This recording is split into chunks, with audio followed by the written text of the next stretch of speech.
بسم اللہ الرحمن الرحیم۔ آپ صلی اللہ علیہ وآلہ وسلم نے وحی کے رک جانے کے زمانے کے حالات بیان فرماتے ہوئے کہا کہ ایک روز میں چلا جا رہا تھا کہ اچانک میں نے آسمان کی طرف ایک آواز سنی اور میں نے اپنا سر آسمان کی طرف اٹھایا۔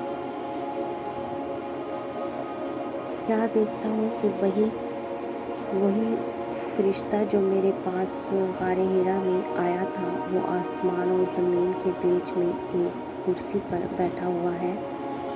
میں اس سے ڈر گیا اور گھر آنے پر میں نے پھر کمبل اوڑھنے کی خواہش ظاہر کی۔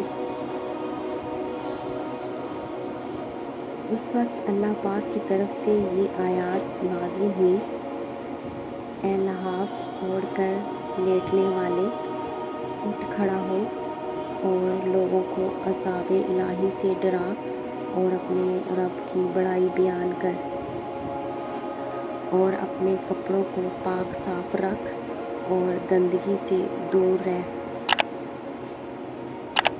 اس کے بعد وحی تیزی کے ساتھ پے در پہ آنے لگی۔